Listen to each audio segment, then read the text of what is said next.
सत्ताधारी पक्षाने फक्त मोठमोठे टेंडर पुणे शहरात लावले, ते 50 कोटी 100 कोटीचे असतील. म्हणजे एक रस्ता झाला असेल तर त्याच रस्त्यावर दुसरं डांबरीकरण करून घेतलं. पण तुमची जे आलेख जो काही वेळ चढता होता, काही आता जो उतरत आहे, त्याला तुम्ही कसं रोखणार? म्हणजे मागच्या वेळेस 2च नगरसेवक आहे, 29 वरनं थेट 2 वर तुम्ही आला. 25ला जी महानगरपालिकेची निवडणूक होईल त्यामध्ये 29 पेक्षा जास्त नगरसेवक आमचे निवडून येतील. समजा उद्या भविष्यात उद्धव ठाकरे यांच्यासोबत युती झाली तर तुम्ही ठाकरे गटासोबत हाताशी हात मिळून लढणार का? माननीय राजसाहेब ठाकरे जो निर्णय घेतील तो आम्हाला मान्य असेल. स्थानिक स्वराज्य संस्थांच्या निवडणुकीचं बिगुल काही दिवसात वाजणार आहे.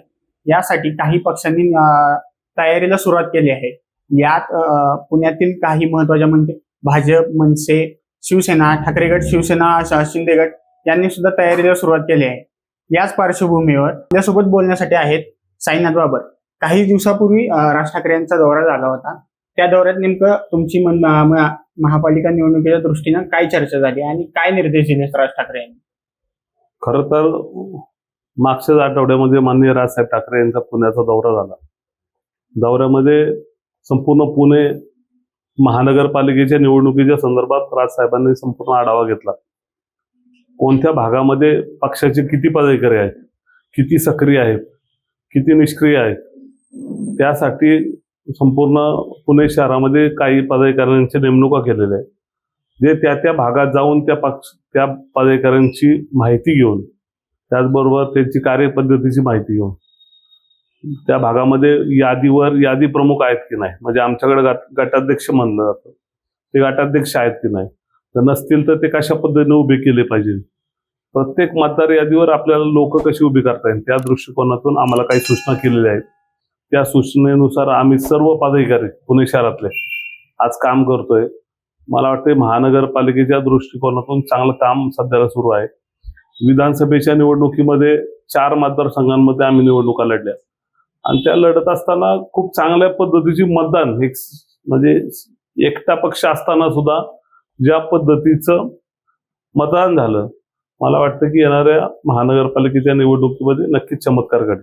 ओके, नेमके म्हणजे कशा पद्धतीने तुम्ही व्यूहरचना कराय? जसं की भाजपकडे एकूण स्ट्रॅटर्जी आखली जाते सोशल मीडियापासून ते पदाधिकाऱ्यापर्यंत, तशी तुम्ही काय व्यूहरचना आखली आहे का? नाही, प्रत्येक संघटना ही आपापल्या पद्धतीने व्यूहरचना करत असते. त्यामध्ये आम्ही उमेदवार असतील किंवा कोण इच्छुक आहेत, त्यांची किती ताकद आहे, आज ब क असं आम्ही पण आमच्या पद्धतीने दर्जाचे कोण आहेत आता उमेदवार की जे चांगल्या पद्धतीने फाईट करून जे विनिंग मध्ये येऊ शकतात, त्यांची काही यादी बनवलेली. परत काही पदाधिकारी असे की जे चांगलं मतदान घेतील, निवडून येण्यासाठी थोडं पुश केलं तर ते पण निवडून येतील. अशी बरीचशी व्यूहरचना आपण आपल्या पुणे शहराची केलेली. सोशल मीडिया हे तर प्रत्येक ठिकाणी लागतंच. सोशल मीडिया असेल किंवा महानगरपालिकेच्या दृष्टिकोनातून महानगरपालिकेत ज्या ज्या गोष्टी घडलेल्या आहेत मागच्या 3.5 वर्षात पाहिलं तुम्ही तर संपूर्ण प्रशासन राज आहे. त्यामध्ये पुणे शहरामध्ये बऱ्याचशा अशा गोष्टी आहेत की ज्या होणं गरजेच्या होत्या, त्या मागच्या 3.5 वर्षामध्ये झाल्या नाही. सत्ताधारी पक्षाने फक्त मोठमोठे टेंडर पुणे शहरात लावले, ते 50 कोटी 100 कोटीचे असतील. म्हणजे एक रस्ता झाला असेल तर त्याच रस्त्यावर दुसरं डांबरीकरण करून घेतलं. पण जे मूळ मुद्दे होते, समजा आता पावसाळ्याचे दिवस आहेत आणि पावसाचे एवढा मोठा पाऊस आहे, लाईनचा प्रश्न असताना सुद्धा, नाले ओढे स्वच्छतेचा विषय असताना सुद्धा त्यांच्याकडे तेवढंच लक्ष दिलं नाही. त्यामुळे आता तुम्ही पाहिलं की थोडा पाऊस झाला तरी पण आपण रस्त्यावर पाणी असतं. अशा एक ना अनेक मुद्दे घेऊन आम्ही निवडणुकीला सामोरे जाणार आहोत. त्या दृष्टिकोनाने आमची व्यूहरचना सुरू आहे. ओके, आता मुंबईनंतर म्हणजे पक्ष स्थापन झाल्यानंतर मुंबईनंतर पुण्यातच मनसेचा प्रभाव राहिलाय. पण एक तुम्ही मनसेनं पुण्यातल्या 2 निवडणुका लोकसभेच्या लढल्या आणि 2 लढल्या नाही. त्यानंतर 2009ची निवडणूक वगळता 2014, 2019 आणि 2024च्या निवडणुकीत मनसेला विधानसभेतही पाहिजे असा प्रभाव पाडता आला नाही. म्हणजे काही उमेदवार 2ऱ्या किंवा 3ऱ्या क्रमांकावर राहिले. त्यामुळे वाटते का कुठेतरी पक्ष कमी पडला? आम्हाला वाटत नाही. शेवटी बघा, एका बाजूला 3 पैलवान उभे राहिले आणि एकटाच माणूस लढणारा असेल तर त्यावेळी 100% फरक पडतो. समोर महायुती असेल, महाविकास आघाडी असेल, प्रत्येकाकडे नगरसेवक, आमदार, खासदार सगळे होते.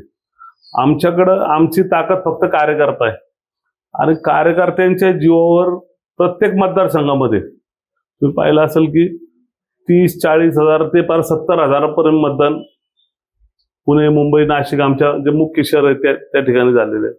त्यामुळे प्रत्येक शहरामध्ये एक ताकद आहे पक्षाची आणि त्या दृष्टिकोनाने आम्हाला वाटतं की एक एकटा पक्ष असताना सुद्धा एवढी चांगलं मतदान झालेलं आहे. त्यामुळं मला वाटतं की महानगरपालिकेत ती मतदान नक्की कुठल्या प्रभागात झालंय त्या दृष्टिकोनाने काम केलं तर एक वेगळं चित्र येत्या महापालिकेच्या निवडणुकीत दिसेल. तसंच 2007च्या निवडणुकीत तुमचे 2007च्या निवडणुकीत 8 नगरसेवक होते. 2012ला तुमचे 29 नगरसेवक होते. तर मागच्या वेळेस तुम्ही आणि वसंत मोरे दोघंच निवडून आला. त्यामुळे तुम्हाला असं वाटतं की राज ठाकरेंच्या बदलत्या भूमिकेमुळे पक्षाला सुद्धा इथं फटका बसला किंवा तुमचा कुठेतरी प्रभाव कमी झाला मनसेचा शहरातला? नाही, असं होत नाही. बदलती भूमिका म्हणून तुम्ही असं म्हणू शकत नाही त्याला. माननीय राजसाहेब ठाकरे तुम्ही कायम ज्या गोष्टी मांडलेल्या आहेत त्या खऱ्या ठरलेल्या आहेत. म्हणजे आता तुम्ही युद्धाचे जे वातावरण तयार झालं तर पहिला नेता होता की आपल्याला युद्ध परवडणार नाही हे उघड येऊन सांगणारा नेता माननीय राजसाहेब ठाकरे होते आणि अचानक एक दिवस युद्ध बंद होतं. म्हणजे शेवटी माननीय राजसाहेबांनी सांगितलं तेच घडलं. फक्त लोकांना ते ऐकायचं नाही, लोकांना खरं जे आहे अपेक्षित खरं ऐकायचं नाही. त्या दृष्टिकोनावर म्हणजे लोकांना म्हणजे भोंग्याचा मुद्दा असेल, त्यामध्ये गंगेच्या पाण्याचा विषय असेल, गंगा प्रदूषित किती आहे किंवा भोंग्याच्या मुद्द्यांमुळे नागरिकांना, सर्वसामान्य नागरिकांना किती त्रास आहे, त्या सगळ्या गोष्टीचा विचार केला तर आपण सुद्धा त्यात गेल्यानंतर आपल्याला वाटतं की नाही ते बोलले ते योग्य आहे. वैयक्तिक कितीतरी पत्रकार आहेत की काय म्हणतात ते बोललेले बरोबर आहे. फक्त लोकांना जे चांगलं ऐकायचं असतं ते राजसाहेब बोलत नाही, म्हणून कुठेतरी आम्हाला वाटतं की या गोष्टीचा फरक पडतो. पण तुमचे जे आलेख जो काही वेळ चढता होता, काही आता जो उतरत आहे त्याला तुम्ही कसं रोखणार? म्हणजे मागच्या वेळेस 2 नगरसेवक 29 वरनं थेट 2 वर तुम्ही आला. नाही, 29 वरून 2 वर जरी नक्की आम्ही आलो असेल तर जवळपास 17 उमेदवार आमचे असे होते की जे 2 नंबरला होते आणि लोकांचा दरवेळेस मतदान करण्याचा एक फॉर्म्युला चेंज होत असतो. त्यामुळं आमची मतं काही भाजपला मागच्या 2017च्या निवडणुकीमध्ये गेले. त्यामुळे येत्या काळामध्ये मला वाटतं की सर्व मतं आम्हाला मिळतील आमची जी होती ती. आता म्हणजे आता जी 25ला जी महानगरपालिकेची निवडणूक होईल त्यामध्ये 29 पेक्षा जास्त नगरसेवक आमचे निवडून येतील. लोकांना ज्यावेळेस एखाद्या गोष्टीवर मतदान करायची इच्छा असेल तर नक्कीच लोक करतात. मला वाटतं येत्या निवडणुकीमध्ये त्या फरक नक्कीच जाणवेल. तुमचे जुने सहकारी होते जे वसंत मोरे ते पक्षातनं सोडून किंवा रुपाली पाटील ठोंबरे हे सोडून गेले, यामागचं तुम्हाला कारण काय वाटतं? नाही, कसं आहे की प्रत्येकाला लवकर इन्स्टंट मोठं व्हायचंय. आज निष्ठेला काहीतरी किंमत असते. आज तुम्ही इतर बाकी पक्षात जरी पाहिलं तर त्या पक्षामध्ये जी प्रमुख संघटनेमधली पदं असतील किंवा सत्ता आल्याच्या नंतरची जरी पण पदं असतील ते नक्कीच निष्ठावंतांना दिले जातात, कारण ते पक्षाचे फाउंडर मेंबर आहेत. आपण चांगल्या दिवसात माननीय राजसाहेबांनी मला 2 वेळा नगरसेवक केलं. आज थोडंसं आपला दिवस खराब आहे म्हणून आपण पक्ष संघटना सोडणं हे योग्य नाही, हे निष्ठेला धरून नाही. मला वाटतं की त्यांना इन्स्टंट मोठं व्हायचंय त्यामुळे ते पक्ष सोडून गेले. पण मला वाटतं की आपल्या निष्ठा आपली सोबत राहिली पाहिजे. ज्यावेळेस राजसाहेबांनी आपल्याला मोठं केलं तर राजसाहेब भविष्यात ह्याच्यापेक्षा मोठं आपल्याला करतील. ओके, आता कधी तुम्ही वसंत मोरे सोबत बोलता का? आता वसंत मोरे भेटला नमस्कार होतो. शेवटी एक पॉलिटिकल मैत्री होती आमची. शेवटी आम्ही एका संघटनेत काम करत होतो, गेले 5 वर्ष सभागृहात एकत्र होतो. शेवटी ते त्यांचं काम करतात, मी माझं काम करतो. आम्ही सभागृहात एकत्र काम केलं होतं. नक्की आपल्याला वाईट वाटतं की आपल्या बरोबर 5 वर्ष काम केलेलं एक आपला सहकारी दुसरीकडे गेलाय. पण शेवटी जो माननीय राजसाहेबांच्या संघटनेच्या विरोधात असेल त्याच्या विरोधात आम्ही असू. ओके, आता तुम्ही समजा उद्या भविष्यात उद्धव ठाकरे यांच्या सोबत युती झाली तर तुम्ही ठाकरे गटासोबत हाताशी हात मिळून लढणार का? माननीय राजसाहेब ठाकरे जो निर्णय घेतील तो आम्हाला मान्य असेल. म्हणजे राजसाहेबांनी उद्या सांगितलं की आपल्याला एकटं लढायचंय तर त्या दृष्टिकोनाने सुद्धा आमचं काम सुरू आहे. उद्या भाजप बरोबर युती होईल, उद्या शिवसेनेबरोबर युती होईल, ते माननीय राजसाहेबांचा सर्वस्वी अधिकार आहे. त्यांनी एक वेळा घेतल्यानंतर आम्ही त्याला चॅलेंज करू शकत नाही. त्या दृष्टिकोनाने माननीय राजसाहेब जसा निर्णय घेतील त्या दृष्टिकोनातून आम्ही तुम्हाला नक्कीच वाटतं करू. का ठाकरे बंधूंनी एकत्र यावं? ठाकरे बंधूंनी एकत्र यावं हे संपूर्ण महाराष्ट्राला वाटतं, पण ठाकरेंचा माननीय उद्धव ठाकरेंचा जो अनुभव आहे मागच्या 2 निवडणुकींमधला, त्यामुळं आम्ही सुद्धा विचार करतोय नक्की काय केलं पाहिजे. कारण 2014ला आम्ही पुढे आलतो की विधानसभेला एकत्र लढू, 2019ला आलतो, 17च्या निवडणुकीच्या पण बऱ्याच वेळा चर्चा झाली, पण त्यांच्याकडून जो रिस्पॉन्स मिळाला पाहिजे तो मिळाला नाही.